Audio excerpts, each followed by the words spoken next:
শুভ সপ্তমী, আকাশটা একেবারে পরিষ্কার ঝলমলে। আর সেই সুযোগে কাচাকুচিগুলো হয়ে গেছে। যাই বলো তাই বলো, পুজোর সময় কি সব ভালো লাগে?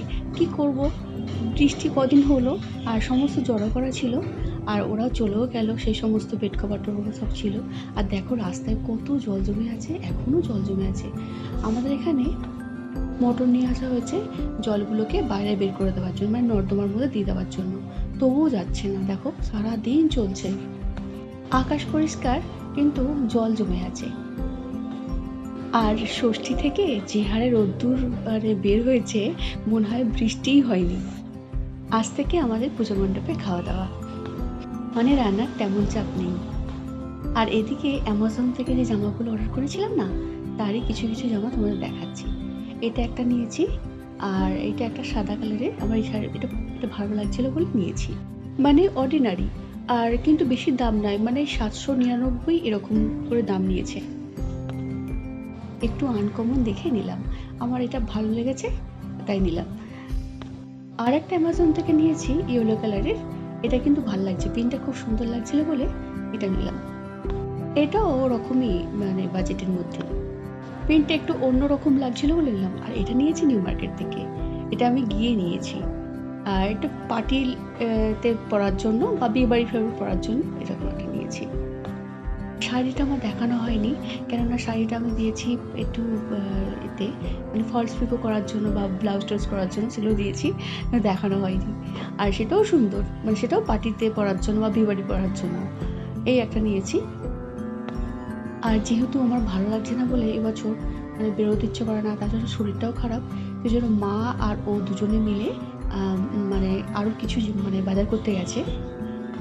ওর অফিসে পরে যাওয়ার জন্য 4টে জামা, 4টে প্যান্ট, মানে জিন্সের, কিছু কটনেরও আছে। ওদিকে মা আর ও মিলে দুজনে মিলে মার্কেটিং করতে গেছে, আর আমি বলেছি আমি রান্না করে নেব। এই দেখো বক ফুল আছে না, এখন বক ফুলটা বাজারে পাওয়া যাচ্ছে, বক ফুলে বড়া করে নেব। বেসন, চালের গুঁড়ি আর কালো জিরে, লঙ্কার গুঁড়ো, হলুদ গুঁড়ো, লবণ দিয়ে একটু বড়াটা করে নেবো, কিন্তু ভালো লাগে খেতে। এটা তো মানে এখনই পাওয়া যায়, এইটা না, এই ফুলটা এখনই পাওয়া যায়, কিন্তু ভালো লাগে ভেজ খেতে। আর যে কোনো সিজনের জিনিস না খুব ভালো লাগে দেখতে। আর এই যে ভালো করে এটা ফেটিয়ে নেব, নিয়ে একটা একটা করে এটাকে ডুবিয়ে ভেজে নেব। এই রান্নাটা আমি কালকে করে নিয়েছিলাম, আজকে দেখাচ্ছি কেন না কালকে রাত হয়ে গেছিল, করতে পারিনি। আর আমাদের আজকে ওখান থেকে পুজো মণ্ডপ থেকে খাবার আসবে, মানে বাড়িতে যেরকম খাবার দেয় না, বড়াগুলোকে বেসনের মধ্যে ভালো করে মেখে নিয়ে আর একটা একটা করে ভেজে নিয়েছি। দেখো বড়াগুলো হয়ে গেছে। আর করে নিয়েছি ইলিশ মাছ ভাজা আর ভেটকি মাছ ভাজা, আর ইলিশ মাছ দিয়ে লম্বা করে আলু দিয়ে একটা মাখা ঝোল, যেটা অপূর্ব খেতে হয়েছিল। আর এটা ইলিশ মাছের তেল, আর চিচিঙ্গার চচ্চড়ি, আর এটা হচ্ছে আর এদিকে স্যালাড কেটে নিয়েছি। আর তারপর এটা কাতলা মাছের কালিয়া একটা, আর এটা হচ্ছে পটল দিয়ে আলু দিয়ে একটা তরকারি, আর এটা চিংড়ি মাছের ঝোল আলু দিয়ে করেছিলাম। আজকে সমস্ত খাবারগুলো তুলে দেবো, কেননা ওখান থেকে খাবার আসবে আর বাইরে থেকে কদিন খাবার অর্ডার করব। আর এটা করেছিলাম কাতলা মাছের কালিয়া। পুজো কটার দিন বাইরে খাবার না খেলে ভালো লাগে বলো তো, বাড়িতে ভালো লাগে না। আর এই যে উচ্ছে চচ্চড়ি করেছি, আর এদিকে গরম গরম ভাত, আর কিছুক্ষণ পরে আমাদের খাবার চলে আসবে, মানে আজকের খাবারটা। আর এদিকে আমের চাটনি। আর এত রৌদ্র, এই জামা কাপড়গুলো যে ছাদে দিয়েছিলাম না, সেগুলো এই জানলার মধ্যে পাট করে রেখে দিয়েছি। আর আলমারিগুলোকেও ফাঁকা করতে হবে, কেননা 4টে-5টা জামা আমার হয়ে গেছে, শাড়িও হয়েছে। যে জামার কথা বলছিলাম না, মা গেছিলো, এই দেখো এই জামাটা মা দিয়েছে। মা আর ও গেল না, গিয়ে এই জামা দুটো নিয়ে এসেছে। ওর 4টে জিন্স, আর জিন্সগুলো তো কত ভারী ভারী, কটনও আছে এর মধ্যে। আর এই দেখো সাদা চুড়িদার, এটা ও দিয়েছে আমাকে। আর এইগুলো নিয়ে এসেছে গড়িয়াহাটের জুড়িয়া বাজার থেকে নিয়ে এসেছে। আর আমার আলমারিগুলো যখন ভর্তি হয়ে যায়, পুরোনোগুলোকে ওই আলমারিতে করে দিই। পুজোর সময় যে কত কেনাকাটা হয় আমাদের, আমি তবু নিতে চাই না। আরে বছরে একবার পুজো বলে কথা, সারা বছরের কেনা আর পুজোর কেনা দেখবে একটু আলাদা হয়। আর এই হলো আমাদের ঠাকুর, মানে আমাদের আবাসনের ঠাকুর। সপ্তমী পুজো শুরু হয়ে গেছে, তার তোড়জোড় চলছে সব কিছু। আর বাউন ঠাকুর পুজো করতে বসে গেছেন। আর কাকিমারা সব এসে গেছেন, আরও সব আসবে, চেয়ারগুলো ফাঁকা আছে। এই দুপুরের দিকে এটা। আর রাত পোহালেই তো অষ্টমী, অষ্টমীর পার হলেই নবমী, পুজো তো দেখতে দেখতেই কটা দিন, তাই না?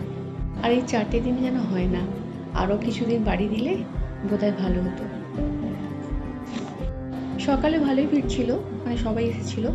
আর দুপুর হতে যে যার কাজে বেরিয়ে গেছে, কেন কি দুপুরে তো খাওয়া শুরু হয়ে যাবে কিছুক্ষণের মধ্যে, সেই জন্য ওরা বাড়িতে গেল একটু, মানে কেউ স্নানে ফানে গেছে, কেউ পুজো টুজো করবে সেই জন্য। আর এই কাকিমারা কিছুজন আছেন, এই পুজো জোগাড়টা হচ্ছে। 4টে দিন কীভাবে যে কেটে যায়, সবার মতো করে কাটে। আর আমাদের এখানেই বেশিরভাগ কাটে, মানে আমার বিয়ে হওয়ার পর থেকেই আমি তো এখানেই থাকি, আর এখানে বেশ ভালোই মজা লাগে। আর যখন ওখানে ছিলাম তখন একটু অন্যরকম ছিল, তখন আবার অন্যরকম পরিবেশ ছিল, সেটাও একটা অন্যরকম ভালো লাগা। পুজো মানেই খাওয়া দাওয়া, জমজমাট একটা আড্ডা, তারপরে হাসি, আনন্দ। আর এই যে আমাদের দুপুরবেলার খাবার, আজকে তো সপ্তমী, কালকে অষ্টমীর অঞ্জলি দিতে হবে। খিচুড়ি হয়েছে, আর লাবড়ার তরকারি হয়েছে, আর একটা বেগুনি, আর মিষ্টি। প্রত্যেকবারে আমরা ওখানে গিয়ে খাবারটা খেয়ে আসি। আর এবারে শরীরটা খারাপ বলে মা যেতে দেয়নি, আর মাও গেল না, সেই জন্য বাড়িতে খাবার পার্সেল করে নিয়ে চলে এসেছে। আর এই দেখো আমাদের খাওয়ার জায়গাটা। আর আমরা এই 4টে দিন অপেক্ষা করে থাকি কবে আসবে, সবাইকে একসাথে পাই তো, আবাসনের চারিপাশেই থাকি, অথচ দেখা হয় না। আজ তাহলে ব্লগটা এখানেই শেষ করছি। সবাই খুব ভালো থেকো, পুজো ভালো করে কাটাও। দেখা হচ্ছে পরের কোনো ভিডিওতে। টাটা।